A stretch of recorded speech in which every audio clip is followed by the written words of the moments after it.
Welcome to the Legend Nerd! Am I the legend of legends yet? A goblin. What exactly is it? And how has it come to be? Today I will tell you the story of the evolution of these creatures.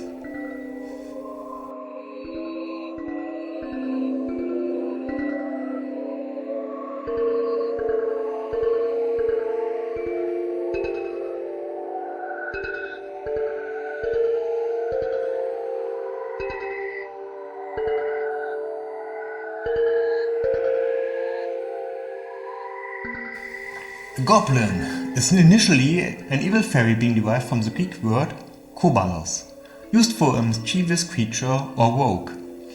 These kobaloi were companions of the god Dionysus, the god of wine, fertility, insanity and ecstasy. Guess worshipping that god can get pretty wild. The kobaloi are said to be able to shapeshift and even pickpocketed Hercules while he slept.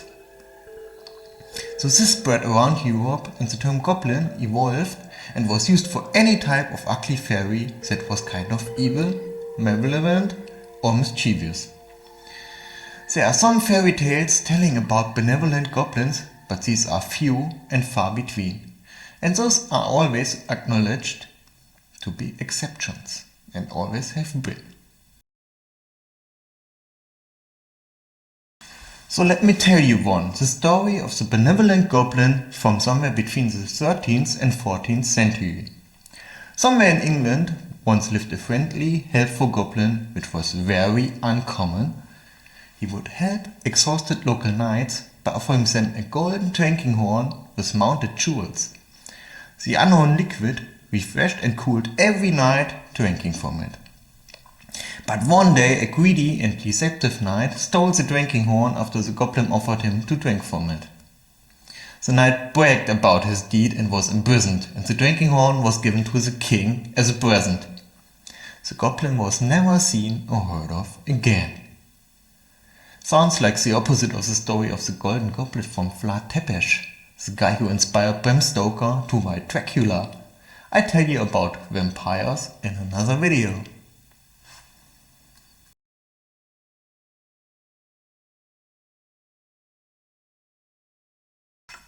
The road to goblins as a race. Seems like the first time goblins were really described having some specific character and being more than just evil fairies was in a book. The book is called The Princess and the Goblin. It was published in 1872 and the author died in 1805, over 100 years ago, which makes the book public domain in most countries and can be found for free on the internet. Spoilers ahead in the upcoming next chapter. If you want to read it yourself, skip the next chapter of the video. The main accomplishment of this book is describing and defining the character of the goblins. Yes, the character only. Here is a picture from the book. Would that make you think of some evil characters or creatures, or more of the friendly dwarfs from Snow White and the Seven Dwarfs? Judge for yourself. So in this book, the goblins are described as their appearance being very close to humans. They developed themselves very cunningly and draw great delight out of annoying people living in the open air above them as they live underground. They are not simply ugly, but outright hideous and grotesque in face and form.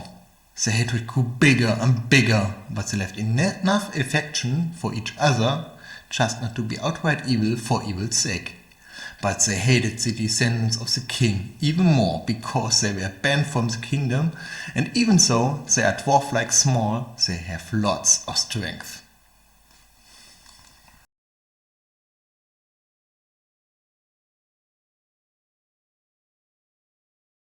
The Princess and the Goblin. The story of the book is the following. The young princess Irene is never allowed outside at night, and has never seen the night sky, only the painting on her ceiling. But her adventurous side grows bigger and bigger, and she keeps exploring the tunnels in the castle, where she finds a tower where her magical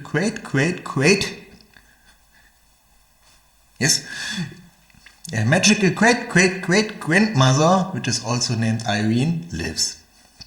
The princess wants to see the night sky so bad she keeps trying to persuade her nursemaid to get outside with her at night. Through persistence, the nursemaid is convinced one night and they go outside where the princess discovers the reason she's not allowed to go outside at night. It is the kingdom is roamed by goblins who chase them. The two girls are saved by a miner named Curdie. Later Curdie overhears the goblins talk about their weakness, their sensitive feet, and they have a mysterious plan. If the plan fails, it will flood the mines. So he tries to stop them, explores the underground territory and wants to defeat them. First he uses the larger part of his pickaxe as he does not want to kill them and hammers on their heads. But then he remembers their weakness and stomps on their feet. He's very successful doing it until he meets the queen and tries to defeat her by stomping her feet, which does not work, because she wears the shoes made out of granite. And even before he could think of using his pickaxe, she overwhelms the miner. So Curdie gets captured by the goblins, but rescued by the princess Irene, who is able to find him using a magical thread, which is given to her by her magical great-great-great-grandmother. While the goblin queen is sleeping, Curdie steals the granite shoes. During imprisonment, he overhears a plan of the goblins kidnapping the princess and have the goblin prince, Hairlip, marry her. Curdie tries to sneak into the human palace to tell the king, but he gets caught by the guards. Mistaken as a robber, they do not believe his story and he gets imprisoned. The goblins manage to tunnel into the palace, and at the time the great-great-grandmother rescues Curdie. The goblins have a retreat because of Curdie stomping their feet, using the granite shoes, but Princess Irene is gone. But Curdie finds her inside his home, using the magical thread, and the goblins drown trying to flood the mines.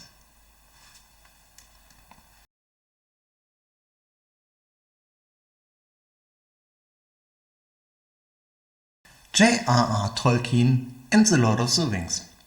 Tolkien openly stated that his works was derived from epic mythology and fairy tales such as the work of George MacDonald, which I just described. But there are differences. In The Hobbit, Tolkien describes the goblins as large, but they are only compared to the small race of the hobbits. They are described as being ugly, having very flat feet, and speaking and singing with stony, croaking voices. They also live underground, are very skilled at digging, and can see in the dark. Some darkness is described as being that dark only goblins living in the heart of the mountains can see through. They are as skilled at mining as dwarves, and they also build weapons like axes, daggers, hammers, and instruments of torture. They are evil, untidy, and dirty. They hate everybody and everything, but they love weapons of mass destruction and explosions.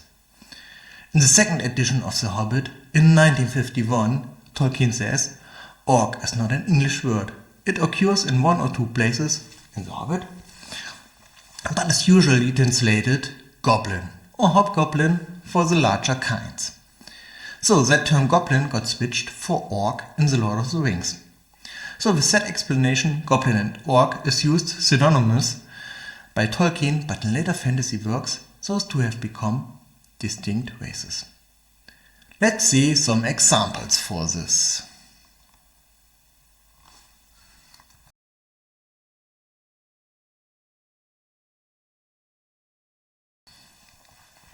Dungeons and Dragons. Dungeons and Dragons is a tabletop role-playing game commonly recognized as the beginning of modern role-playing games. As such a milestone, it needs to be mentioned. When it comes to its worlds and creatures, I'm not getting into the rules and mechanics part here, it drew a lot of inspiration from Tolkien, of course. Religion, mythology, folklore, and literary sources. But in this video, we stay highlighted on the goblin part. In the first monster manual from 1974, they are described to live in a tribe, the strongest ruling them. They tend to live underground and hate pure sunlight, therefore they are good miners. Their appearance is also described. They dress in leather armor, having reddish to lemon yellow eyes, and their skin color ranging from yellow through dull orange to brick red. They are not very strong, but dangerous when they gang up.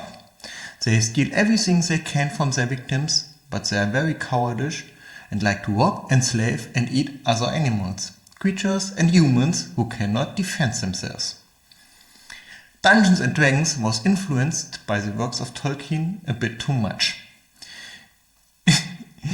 In 1976 they got sued for using many terms from The Hobbit and The Lord of the Rings, goblin being among them. But Gygax, one of the two inventors of D&D, proved for some of the terms that they are public domain, goblin belonging to those, changed the rest of the terms, and this was settled out of court. In the D&D monster manual they evolved from human-like depictions to more and more orcish-like. You are thinking of green skin and not some brownish skin. This is first seen in the 3rd edition from the year 2000. Going back to a human-like color in the 5th edition from 2013.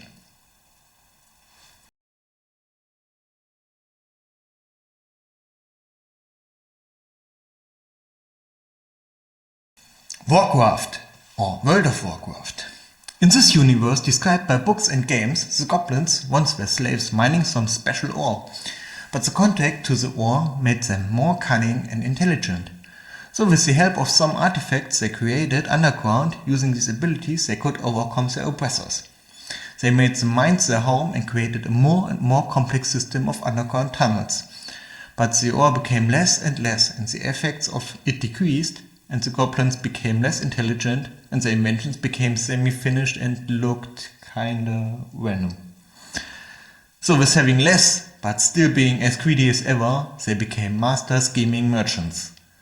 Of course they learned to maximize profits by selling to both parties in a war. Oh, it's beautiful! They are way more into mechanics, also their weapons are very dangerous and there's a high risk of them exploding. We've got explosives! Kaboom! Than the other goblins, but the characteristics which evolved along the line are all here.